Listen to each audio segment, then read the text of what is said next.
Moi, j'ai voulu regarder la réalité en face. C'est cela, oui.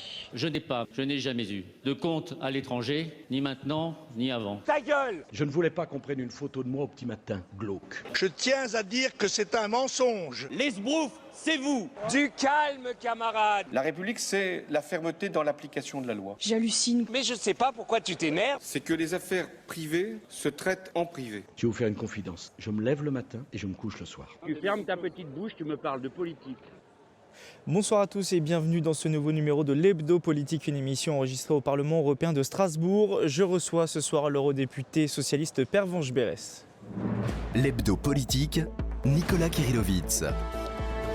Pervenche Berès, bonsoir. Bonsoir. Vous êtes né le 10 mars 1957, diplômé de l'Institut d'études politiques de Paris. Vous travaillez pendant plusieurs années à l'Assemblée nationale, notamment auprès de Laurent Fabius, qui est alors au perchoir. Vous adhérez au Parti socialiste au début des années 80, mais vous attendez 1994 pour vous présenter devant les électeurs. Vous êtes candidate aux élections européennes.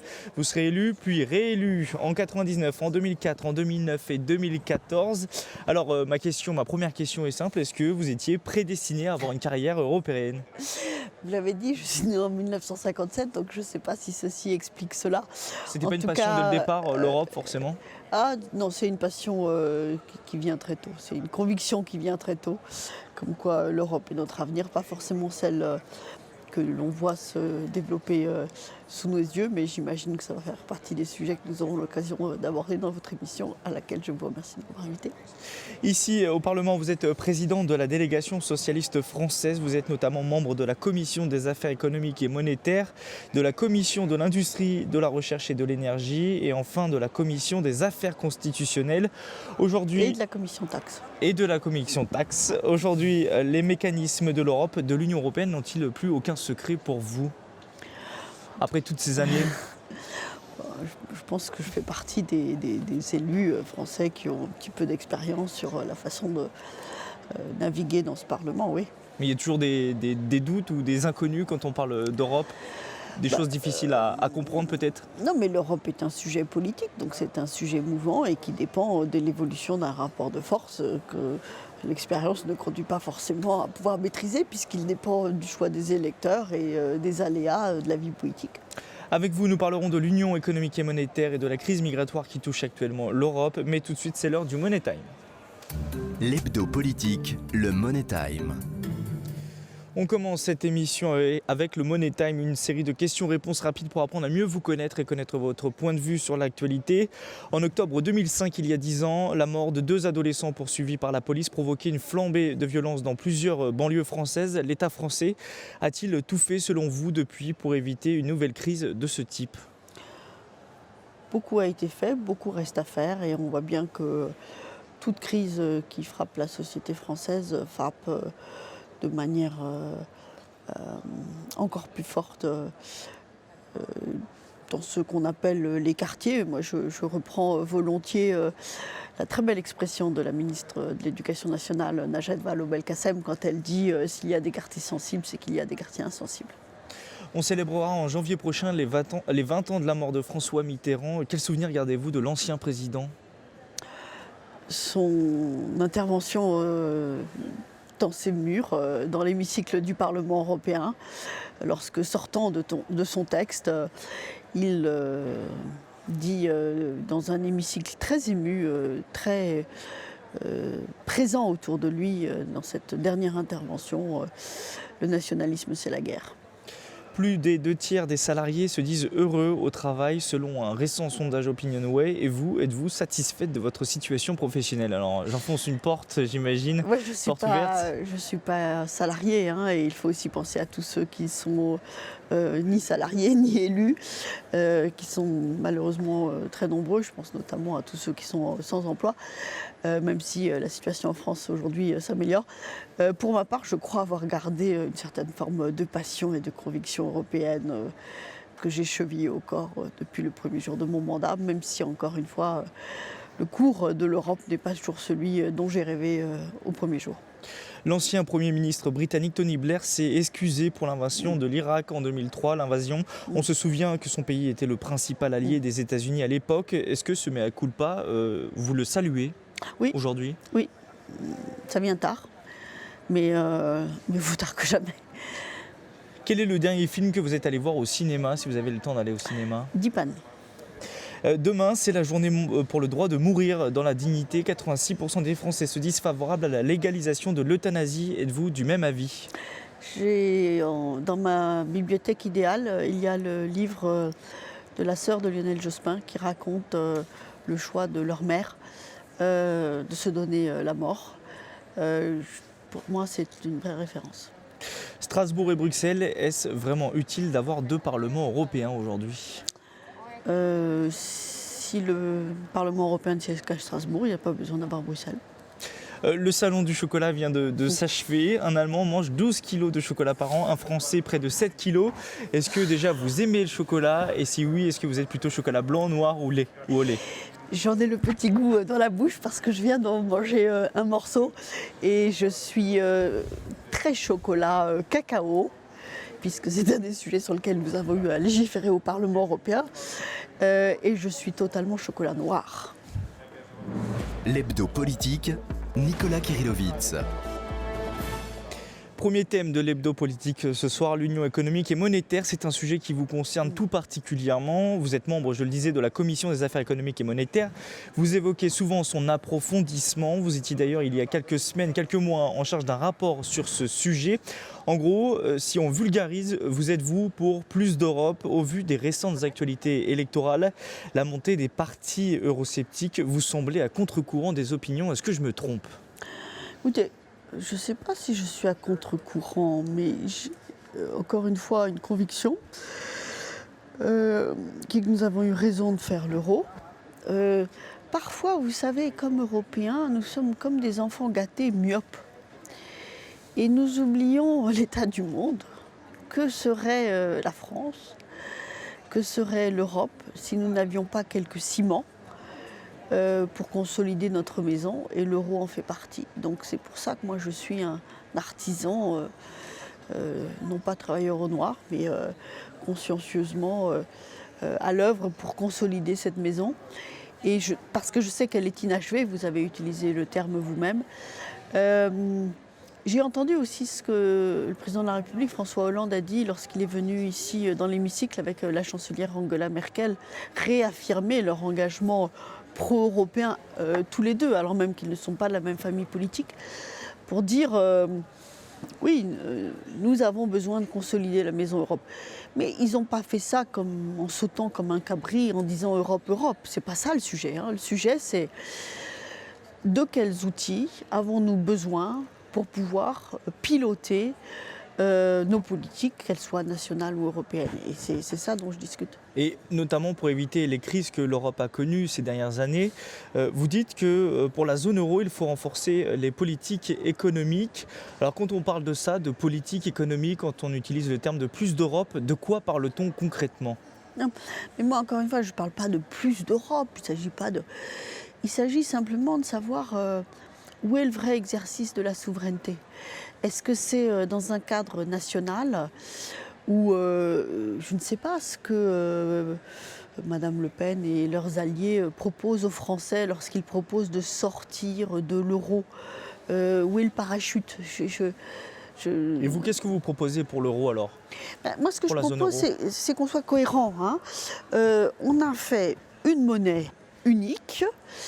Et ça a été un pas extraordinaire où il a fallu toute la détermination de Helmut Kohl et de François Mitterrand pour y arriver dans un moment historique très particulier, après la réunification allemande. Et on a eu l'impression que cet effort était tellement important qu'on s'est arrêté au milieu du gué. Mais on ne peut pas rester au milieu d'un pont, parce qu'il y a des moments où, quand le vent souffle trop fort, on est trop bousculé. Et du coup, il faut faire le pas d'après. Et le pas d'après, c'est de regarder comment est-ce que, en partageant la même monnaie, on se dote des outils pour pouvoir, ensemble, bien gérer une monnaie unique. Je vous donne un exemple. N'importe quel État membre, lorsqu'il va discuter son budget, va commencer à regarder quelle est sa situation économique et va se dire, avec ce que j'ai dans mon portefeuille, ce que je vais pouvoir emprunter sur les marchés, qu'est-ce que je devrais faire pour améliorer la situation de mon pays? Eh bien, dites-vous bien que cette discussion n'a pas lieu à l'échelle européenne entre les membres de la zone euro. Ça veut dire qu'il faudrait une politique économique, Non, mais monétaire, il faut déjà qui savoir. s'appliquerait à toute l'Europe? Non, mais la politique monétaire, elle s'applique à toute l'Europe, à tous les pays membres de la zone euro, ceux qui partagent l'euro. Mais la politique économique, on n'a pas besoin de la même politique économique pour tout le monde. Hein. Mais en fonction de la situation du chômage, des perspectives de croissance, des perspectives d'inflation, des perspectives d'exportation des uns et des autres, de vérifier est-ce qu'une fois qu'on va additionner les politiques des uns et des autres, on va avoir une situation optimum pour les pays qui partagent la même monnaie. Cette discussion, cette boîte à outils, nous n'en disposons pas aujourd'hui. Donc l'idée, ce n'est pas, Et à la malgré place- ce qu'on peut entendre, d'appliquer une seule politique pour Mais bien l'ensemble sûr des que non. 19 États, Mais bien sûr que non. mais Bien quand sûr même que avec une base, un socle commun. Mais écoutez, vous partagez la même monnaie, enfin, c'est comme si vous habitiez un même appartement et que vous ne vous croisiez jamais dans le salon, que chacun restait dans sa chambre enfermé avec un chauffage qui était régulé, sur lequel vous n'aviez pas de prise. Ça ne peut pas marcher. Nous habitons une même maison, la maison commune de la zone euro. Nous devons discuter ensemble et pas uniquement... Alors, comme on savait au début... Bon, au début, il fallait apprendre à travailler ensemble. Et donc, au début, on a appliqué des règles. On a dit, bon, ben, on ne sait pas très bien encore se parler, donc on va faire une règle, comme ça sera clair. Bon. Mais une règle, vous savez bien que il faut pouvoir être souple avec une règle, il faut pouvoir l'interpréter, il faut pouvoir l'adapter aux circonstances, à l'évolution, à l'arrivée de nouveaux habitants dans la maison commune. Et tout ça, nous ne l'avons que très peu fait ou mal fait.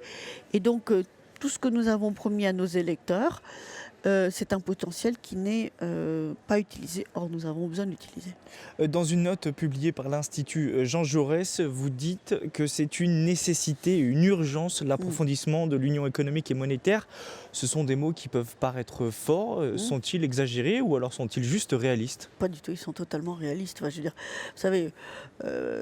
Une urgence, ça veut dire quoi? Ça veut dire que si on ne le fait pas à court terme, on pourrait se diriger vers des catastrophes économiques Écoutez, vous savez, des catastrophes, je crois qu'on en a déjà subi quelques-unes depuis 2007. Hein. En 2007, tout le monde oublie, mais la Banque centrale a dû injecter massivement des liquidités sur les marchés parce qu'il y avait une crise en dehors de la zone euro, quelque part de l'autre côté de l'Atlantique. Bon, on a importé totalement cette crise. Hein. Aujourd'hui, la reprise américaine va mieux. Bon, nous, ça commence à aller mieux, mais enfin, on est combien d'années après le déclenchement de cette crise? Et puis, on s'est même débrouillé pour transformer cette crise américaine en une crise de la dette souveraine au sein de la zone euro, et notamment en une crise grecque. Il y a sûrement un problème avec l'économie grecque, qui a longtemps été considéré comme un sujet marginal par rapport au cœur nucléaire du fonctionnement de la zone euro. Mais ce n'est pas le seul problème. Et si l'affaire grecque a eu tant d'importance, c'est parce qu'elle mettait l'accent, elle mettait le doigt sur des insuffisances du fonctionnement de la zone euro elle-même. Et donc moi, je pense que dans une construction entre États membres sur des sujets aussi sensibles qui sont la question du partage de la même monnaie, on ne peut pas se permettre des crises à répétition comme ça. Pour approfondir l'union économique et monétaire, faut-il imaginer un jour la création d'une nouvelle entité? François Hollande avait évoqué au cours de l'été un gouvernement de la zone euro. Est-ce que ça a du sens, ça? Est-ce que c'est possible de l'imaginer? Oui. Comment ça marcherait un gouvernement de la zone euro? Ça se placerait au-dessus des États? Écoutez, les questions institutionnelles sont très importantes, mais pour faire face aux défis qui sont devant nous, ce qui nous manque le plus, me semble-t-il, c'est des moyens d'intervention. Et d'abord, je crois que personne, tous les êtres raisonnables, savent que l'euro est un atout. Et donc, il faut se donner les moyens de le faire fonctionner. Et ça veut dire qu'il nous manque quoi? Il nous manque les outils pour avoir une politique économique adaptée à toute la diversité de ce qu'est la zone euro. Et c'est la raison pour laquelle il me semble que ce dont nous avons le plus besoin, c'est d'un budget pour cette zone. J'allais vous en parler. Comment il serait financé ce budget et à quoi servirait-il? Alors, il faut d'abord peut-être commencer par à quoi sert-il et puis pour imaginer comment on le finance. Pour imaginer comment on le finance. Moi, et c'est la position que j'ai fait adopter par le Parti socialiste dans un texte d'orientation de 12 propositions que nous venons de faire pour l'avenir de l'Europe. Il me semble qu'on peut identifier 3 fonctions différentes. La première qui est une fonction de solidarité, de redistribution. Comment est-ce qu'on fait face à un choc asymétrique, c'est-à-dire un choc qui affecte d'abord un pays, comme on l'a vu au moment de l'affaire grecque. Donc ce budget aurait pu, par exemple, venir soutenir l'économie grecque. Oui, exactement. Et l'aider sur les marchés financiers. Et la deuxième fonction, c'est une fonction d'investissement, parce qu'on voit que dans la zone euro, l'accent sur l'investissement est moins fort qu'en dehors même de la zone euro. Et donc il y a un sujet particulier sur la question du niveau d'investissement dans la zone euro. Et le troisième sujet, c'est la convergence entre les économies. Ça ne dépend pas que de la question budgétaire. Sur la convergence, ça dépend de l'harmonisation fiscale, de normes sociales minimum, d'un salaire minimum par exemple, d'une convergence salariale. Mais le fil conducteur sur ces trois fonctions, c'est bien un budget. Alors, en fonction des objectifs, on peut imaginer des financements différents. Il y a le mécanisme européen de stabilité qui a été créé sur une base intergouvernementale pour venir en aide aux pays qui n'arrivaient pas à se financer sur les marchés financiers. Ça pourrait permettre d'assurer la première fonction, la fonction de stabilité, de soutien à une économie qui subit un choc particulier. La deuxième fonction d'investissement, naturellement, c'est une fonction qu'on doit pouvoir financer par l'emprunt. Et puis la troisième fonction qui est la fonction de convergence entre les économies. Il me semble qu'on devrait pouvoir le financer par un redéploiement du budget actuel de l'Union européenne et notamment de ces fameux fonds structurels. Le renforcement de l'Union économique et monétaire, c'était aussi l'objet d'un rapport, le rapport des 5 présidents, qui fait référence aux différents présidents des institutions européennes. Un tel rapport, c'est un signe encourageant d'une prise de conscience, selon vous, de l'Union, enfin de l'importance de cet approfondissement. Vous l'avez quelque peu aussi critiqué, ce rapport ? Nous, on a au Parlement européen fait notre propre rapport. J'étais l'auteur d'un texte qui sortait en parallèle sur la question de la gouvernance économique. Il y avait une compétition de rapports ? Non, mais j'ai l'immodestie de penser que dans mon rapport, d'abord, on aborde un certain nombre de questions qui sont sur la table, qui ne sont pas abordées dans le rapport des 5 présidents. Je note en passant qu'est-ce que c'est qu'une réforme structurelle utile et comment est-ce qu'on évalue une réforme structurelle au regard de son impact en termes de création d'emplois, en termes de développement durable, de soutien à la transition écologique. Et autre exemple qui n'est pas repris dans le rapport des 5 présidents et qui figure dans mon rapport, la question de la dette. Donc chacun mesure que c'est de la poussière sous le tapis qu'il va bien falloir regarder. Sur le rapport des 5 présidents, écoutez, moi, je n'ai pas vocation, comme parlementaire, à examiner l'augmentation du nombre de rayonnages de la bibliothèque européenne. Et je m'inquiète de ce que la Commission européenne, qui était partie à ce rapport des 5 présidents, Jean-Claude Juncker est un des auteurs de ce rapport des 5 présidents. Même c'est l'auteur principal, en tout cas, c'est sous sa direction. Oui, c'est lui qui s'est fait... qui s'est fait donner un mandat pour piloter ce rapport des 5 présidents. Et il vient de mettre sur la table un paquet qui ressemble à ce que pourrait être la première étape décrite comme nécessaire dans ce rapport des 5 présidents. Et vraiment, je n'y retrouve aucun niveau d'ambition. Et j'y retrouve, au contraire, des propositions qui vont dans la mauvaise direction, qui ne tient pas compte de la dimension sociale, qui exclut le Parlement européen. Grossièrement, c'est un rapport pour rien. Vous parlez du rapport des 5 présidents ? Des 5 présidents, oui, bien sûr. Écoutez, non, moi je suis avec d'autres encore déterminée à essayer d'en tirer ce qui pourra en être tiré, tant je sais que cette réforme de l'UEM, de l'Union économique et monétaire, reste un enjeu et une nécessité. N'êtes-vous pas sceptique quand vous voyez que le peu de règles aujourd'hui qui régissent l'Union économique et monétaire, les plus symboliques, c'est les 3% de déficit public ou la dette publique qui ne doit pas dépasser les 60% du PIB, ne sont même pas respectées ? Vous avez de l'ambition, mais même ce qui aujourd'hui doit être respecté ne l'est pas. Finalement, déjà, commençons par ça, j'ai envie de dire, et puis on verra ensuite. Non, mais une règle, c'est fait pour être appliquée avec intelligence.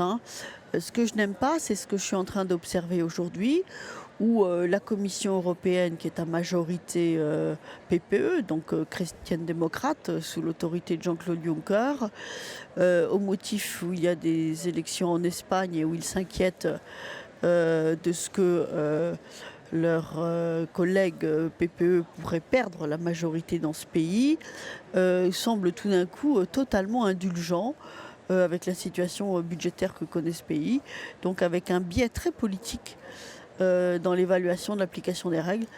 Il me semble que ce n'est pas l'esprit dans lequel normalement le PPE ou les chrétiens démocrates doivent défendre les règles. Pour notre part, nous défendons le respect des règles et leur interprétation intelligente. Qu'est-ce que vous entendez par là, intelligente? Quand vous dites intelligente, c'est Si vous voulez, face à des situations complexes, on peut imaginer une autre application des règles, ou en tout cas un assouplissement des règles? Oui, enfin, je veux dire, une règle, ça ne peut pas être une sanction automatique à 3% contre des États avec un caractère très procyclique. C'est pas parce qu'on est à 3,1 qu'on va se faire punir. Et puis on aggraverait la crise à la crise. Donc il faut une certaine intelligence, il faut regarder les choses en dynamique, quelle est la trajectoire, où va l'économie, est-ce qu'elle est sur la bonne pente. Et de ce point de vue-là, il me semble que l'équilibre que nous recherchons entre de la souplesse et de la solidarité et ce qu'on appelle en France du sérieux budgétaire doit absolument être maintenu. Ce qui suppose quand même qu'on ait des règles qui soient aussi adaptées à la réalité. Si vous voulez, quand vous avez un pays qui est totalement en récession et que vous êtes obsédé par son respect des chiffres. Vous pensez à la Grèce, là, notamment? Par exemple, merci de le citer, mais ça a été vrai aussi avec le Portugal, c'est vrai dans d'autres cas. On ne permet pas la reconstruction de ces pays, ni la reprise de l'activité. Et moi, ça ne m'intéresse pas de voir les économies de la zone euro guérir en étant totalement exsangues de toute capacité de reprise d'activité. Est-ce que ça veut dire qu'avec votre union économique et monétaire approfondie comme vous l'imaginez vous, est-ce qu'on aurait par exemple évité toutes les crises qui ont touché la Grèce pendant toutes ces années, depuis 2010 notamment? Ouais, on serait à l'abri de tout ça? Mais la crise grecque, elle vient de beaucoup plus loin. Vous savez, la Grèce, le principal problème de la Grèce, c'est une carence de capacité administrative. Dit en bon français, ça veut dire que c'est une carence de la capacité d'exercice des fonctions de l'État. Et ça, c'est quelque chose... Vous savez qu'en 2005, je présidais la Commission économique et monétaire. Et le gouvernement qui était élu à ce moment-là a fait la même chose que M. Papandréou lorsqu'il est arrivé au pouvoir en 2009. Il a dit les chiffres qu'on m'a indiqués sur la situation budgétaire de mon pays sont faux. Donc la situation de l'économie grecque est plus grave que ce que l'on croit à Bruxelles ou ce que l'on vous a dit. Et à ce moment-là, nous avons demandé, le Parlement européen a soutenu la Commission pour qu'on puisse aller regarder sur pièce et sur place les comptes des différents États membres. Et savez-vous au Conseil quels sont les États qui se sont opposés à ça? Non. La France et l'Allemagne. Aujourd'hui d'ailleurs, vous êtes optimiste pour la Grèce depuis l'accord signé cet été. Écoutez, vous étiez en déplacement récemment avec François Hollande quand il s'est déplacé en Grèce. Tout à fait. Aujourd'hui, vous êtes optimiste pour la Grèce. Pourtant, le schéma qu'on leur propose n'est pas si éloigné que ça que celui qu'on leur proposait il y a quelques temps. Non, il y a des choses qui ont radicalement changé, notamment sur la perspective d'une renégociation sur la dette, ce qui est quelque chose qui était une promesse. Une perspective, ça veut dire qu'elle est aujourd'hui sûre, on va rediscuter de la dette grecque. Il y a un engagement pour parler de la dette grecque. Bon, et vous évoquez le voyage qu'a fait le président de la République, où je l'accompagnais quelque temps, il y a très peu de temps, à Athènes. Le sujet d'actualité là-bas, c'est la question de savoir comment est-ce que les impayés des petits propriétaires et des petits locataires peuvent ou non mener à des expropriations ou pas. Donc ce sont des choses très quotidiennes et qui touchent très directement les Grecs. Sur le paquet, je crois que au fond, il y avait deux approches possibles face à la situation grecque. Il y a ceux qui voulaient une approche très juridique. Ils ont franchi la ligne rouge, ils n'ont pas respecté les règles. Le fameux respect des règles, comme vous l'évoquiez. Et ceux qui avaient une approche à la fois plus stratégique et plus politique de ce qui se passait. Je crois que si la Grèce était sortie de la zone euro, au fond, il fallait s'y opposer dans l'intérêt des Grecs, mais presque par égoïsme, hein, parce que le jour où vous avez un État membre qui sort de la zone euro, c'est quand même une affaire qui est très sous la surveillance des marchés financiers. Et ça, c'est pas une C'est règle. toute la zone euro ensuite qui n'est plus viable selon vous? Le caractère intangible de l'appartenance à la zone euro n'existait plus. Et du coup, on peut très bien imaginer que les marchés se seraient immédiatement réveillés pour aller chercher qui serait le suivant sur la liste. Donc ça veut dire, au bout du compte, le détricotage de la zone euro. On a dit depuis le début de cette émission l'importance que l'existence même de cette monnaie a, même si ça ne peut pas être n'importe quel prix. Il y a un deuxième aspect dans l'affaire grecque, qui va faire le pont sans doute avec l'autre sujet que vous voulez aborder, qui est la situation géographique de la Grèce. Vous pensez justement que la crise migratoire, ça a été un argument pour les Grecs pour négocier en disant les Grecs si l'ont vous voulez les Grecs l'ont très peu utilisé. Ils auraient pu. Ils auraient pu. En menaçant en quelque sorte, en faisant un peu de chantage, non? Oui, mais écoutez, je veux dire, la Grèce est dans le club européen, dans le club de la zone euro. Le jour où vous les sortiez, vous les mettiez ailleurs. Hein. Et donc leur implication comme première porte d'entrée, est-ce que c'était la première porte d'entrée dans l'Union européenne ou la première porte en dehors? Il y a une zone de déstabilisation là qui aurait pu s'installer, qui me semblerait-il aurait été pire que la solution qui a été trouvée. Il n'en demeure pas moins que moi je souhaite que le Parlement européen maintenant se mobilise pour accompagner et vérifier dans quelles conditions le mémorandum est appliqué, non pas pour être les maîtres d'école vis-à-vis de la Grèce, mais pour s'assurer que ce que demande la Commission n'est pas excessif dans l'application d'un mémorandum qui n'est pas du tout complaisant vis-à-vis de la Grèce.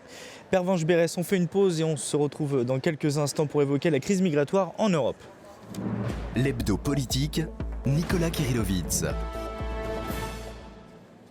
De retour dans l'hebdo politique en compagnie de Pervenche Berès, eurodéputée socialiste d'Île-de-France. On va parler maintenant avec vous de la situation des migrants qui arrivent en Europe. Et un chiffre résume la situation à lui tout seul. Un chiffre révélé tout récemment par l'ONU.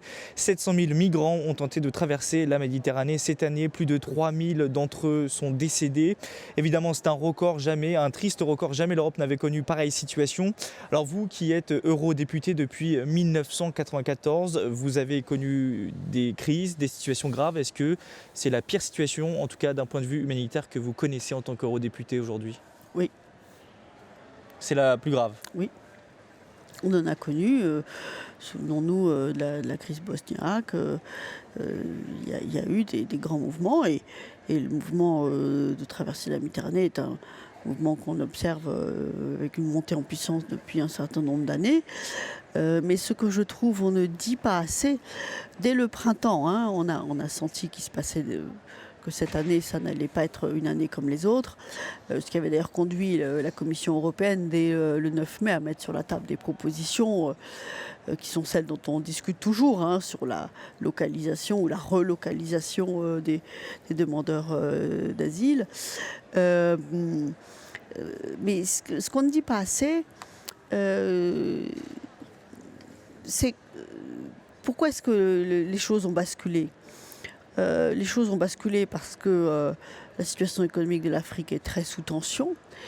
Et on a parfois l'impression que nous, les Européens, nous sommes tellement auto-centrés que nous oublions l'état du monde. Vous voulez dire qu'on n'a pas l'impression de la chance que l'on a et qu'on avait du mal à imaginer que ça pouvait... Vis-à-vis de tous les Européens qui n'ont pas d'emploi, qui sont inquiets pour l'avenir de leurs enfants, personne ne peut dire que tout va pour le mieux dans le meilleur du monde en Europe. Simplement, lorsque on voit l'importance de ce mouvement migratoire, il faut quand même avoir en tête que ce qui a été le facteur déclenchant de l'accélération du mouvement cet été, c'est la progression de Daesh en Syrie. Et donc de la misère. Daesh, c'est pas que la misère. Hein. Daesh, c'est un régime d'intolérance. La violence. La violence, c'est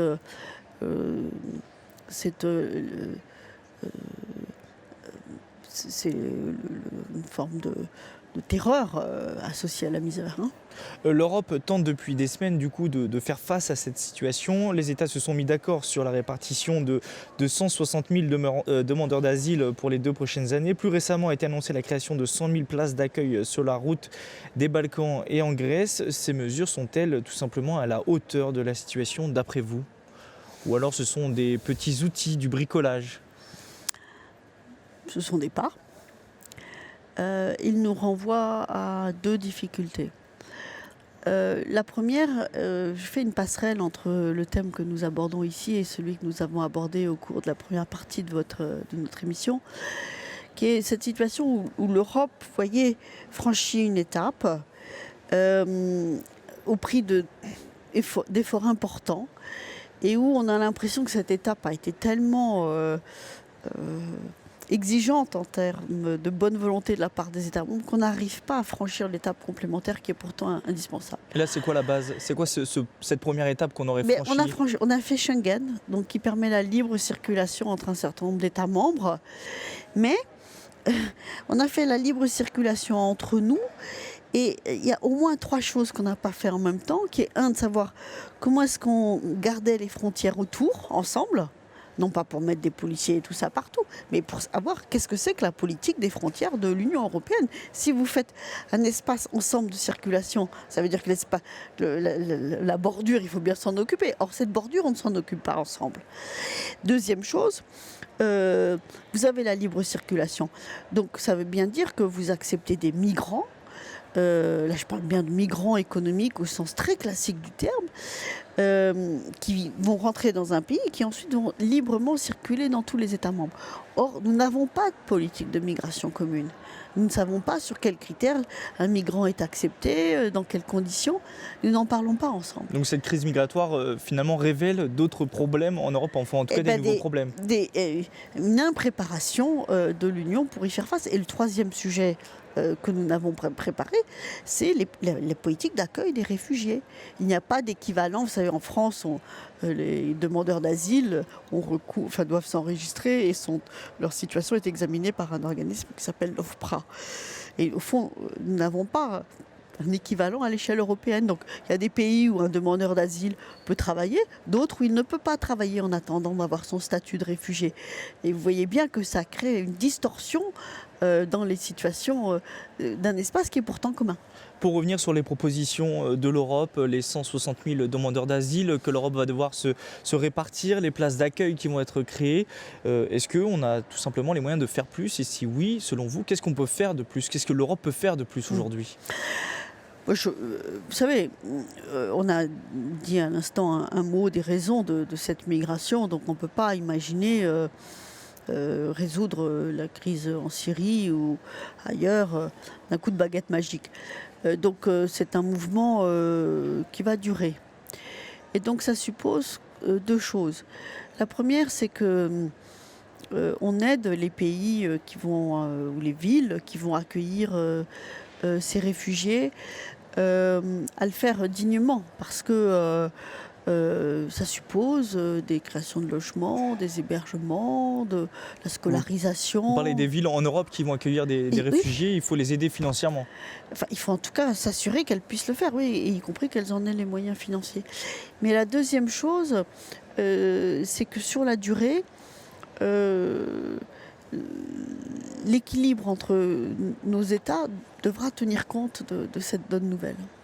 Une récente enquête menée par l'Institut Ipsos dans 7 pays européens indique que 63% des Français estiment qu'il n'est pas possible d'accueillir des émigrés supplémentaires sur le sol français. Alors ma question est simple, est-ce que les partis les plus eurosceptiques et les plus sceptiques à cet accueil, dont le Front National en France, ont gagné la bataille idéologique? En tout cas, moi je me bats contre le mauvais vent qu'ils font souffler dans notre pays jour après jour. Simplement, ce que je crois, c'est un mauvais vent majoritaire apparemment aujourd'hui en tout cas. Pour l'instant, ils ne sont pas au pouvoir. Mais je crois que c'est pire que des marchands de sommeil. Enfin, ils n'ont aucune proposition concrète pour... Ils ne font que surfer sur la peur. Hein. Et ce ne sont pas des vrais démocrates, ils ne s'adressent pas à l'intelligence des gens. Or moi j'ai quand même vu dans ce pays qu'on dit gangréné par les idées propagées par le Front National, des mouvements de solidarité organisés par des collectifs, par des citoyens, par des villes qui se sont mobilisés pour accueillir ces réfugiés. Et c'est sur cela, je trouve, qu'il faut nous appuyer pour faire vivre la belle idée de la France, de la grande France, celle à laquelle ces nationalistes étroits prétendent faire référence. Cette tendance, on peut donc l'inverser selon vous, comment ? Mais on doit la combattre. Il faut proposer aussi, j'imagine, derrière. Bien sûr, il faut montrer qu'on peut maîtriser une situation d'accueil, que la France a les moyens d'accueillir des réfugiés.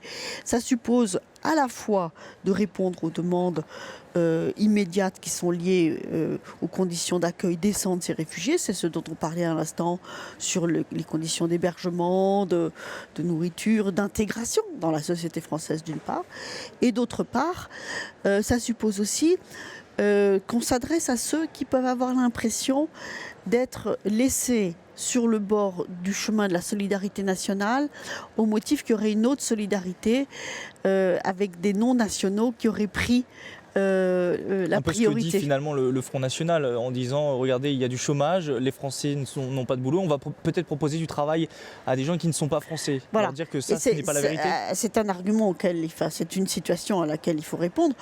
Je note cela dit que le Front National n'a pas attendu cette crise des réfugiés pour propager ces idées absolument nauséabondes qui, encore une fois, vont à l'encontre de ce qu'est l'identité française. L'identité française, c'est d'être une terre d'accueil, c'est d'être une terre où on a le droit de s'intégrer d'où l'on vienne. Et heureusement, la France a pu intégrer au fil de son histoire tant de savoir et de puissance, d'énergie venue en dehors de nos frontières. Justement, l'identité française, ça va au-delà de certains chiffres. On parle toujours du chômage, 10%, on parle toujours de déficit. Est-ce qu'il ne faut pas oublier ces chiffres-là et finalement accueillir les gens, même si aujourd'hui la France n'a peut-être pas les moyens de le faire? Il faut aussi regarder les chiffres en face. Vous savez, quand même, on est dans une situation assez paradoxale où on compare souvent notre situation à celle de nos voisins allemands.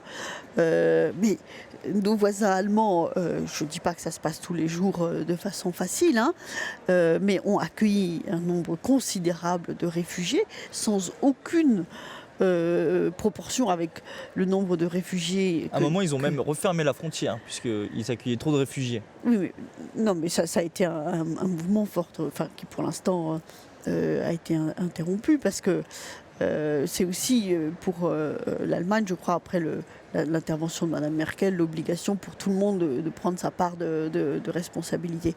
Mais la situation que je voulais exposer est la suivante, c'est qu'on a notre voisin en Allemagne qui reçoit un nombre considérable de réfugiés, et reconnaissons les chiffres, un nombre moins important de réfugiés qui sont accueillis en France, mais on a en France une montée du Front National qui n'a rien à voir avec ce qui existe chez nos voisins allemands. Donc là, Qu'est-ce que vous voulez souligner derrière ce paradoxe?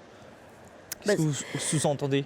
Qu'il faut combattre de manière rigoureuse et systématique les mensonges que propage le Front National sur leurs solutions, qui n'en sont pas, et sur ce qu'est l'identité française. François Hollande, le gouvernement français, le fait-il assez justement ça, combattre? Écoutez, vous vous souvenez ce qui s'est passé dans l'hémicycle, et je crois que François Hollande a très clairement dit à cette occasion quel était son engagement, quel était son combat. Ce sont les paroles, mais dans les actes, 24 000 migrants, c'est la promesse qu'a faite François Hollande pour accueillir dans 2 ans des réfugiés, 24 000 migrants. Est-ce que c'est assez, par exemple, pour combattre l'idée du Front National? J'ai eu peur que vous me demandiez si c'était pas trop. C'est un premier pas, et c'est la contribution indispensable à cette première étape dans le débat européen. Mais je préfère cette situation à une situation où nous disions que nous ne pouvait pas y avoir de répartition à l'échelle européenne. La Hongrie qui ferme certaines de ses frontières, les voix qui se multiplient pour remettre en cause l'espace Schengen. Est-ce que l'Europe, selon vous, avec votre expérience qui affiche une nouvelle fois ses divisions, peut-elle à terme exploser sur cette crise migratoire? On parle toujours de la crise économique et finalement si c'était cette crise migratoire qui faisait exploser l'Europe, c'est quelque chose qui tient debout ça ou c'est un peu une hallucination journalistique? Non, il n'y a pas de construction humaine qui soit immortelle, hein. Et les peurs ou les inquiétudes qu'ont pu provoquer chez des Européens convaincus et assumés comme je le suis à propos de ce qu'on a appelé le Grexit, enfin le risque de Grexit, on le retrouve démultiplié ici, dans l'affaire de l'accueil des réfugiés. Et ici, on est dans quelque chose de plus fondamental, puisqu'on touche à l'humain, hein. J'en tire une leçon, qui est quand même que ce que nous avons appelé la méthode Monnet, la méthode des petits pas. Vous savez, Jean Monnet nous avait proposé de faire franchir des pas qui, les uns derrière les autres, nous auraient amenés sur un grand chemin d'une intégration européenne. Dès lors que l'on touche à l'essentiel, cette méthode des petits pas ne suffit pas. Et au fond, elle nous a permis de créer entre nous des interdépendances, mais elle n'a pas créé ce sentiment absolu d'appartenir à un même espace public et du coup de faire naître entre nous ce sentiment de solidarité qui existe dans la cohésion nationale et qu'on ne retrouve pas suffisamment dans une cohésion européenne. Comment on fait justement, alors dernière question, comment on fait pour créer cette cohésion-là selon vous? On se donne les outils pour que la solidarité puisse fonctionner. Vous êtes optimiste là-dessus? Je suis déterminée. L'hebdo politique, Nicolas Kirillovitz. C'est la fin de cet hebdo politique. Merci Pervenche Berès d'avoir répondu à nos questions. Je rappelle que vous êtes présidente de la délégation socialiste française ici au Parlement européen. Vous pouvez retrouver cette émission en podcast audio et vidéo sur radiosensation.fr. Bonne soirée et bonne semaine à tous à l'écoute de Sensation. L'hebdo politique sur Sensation.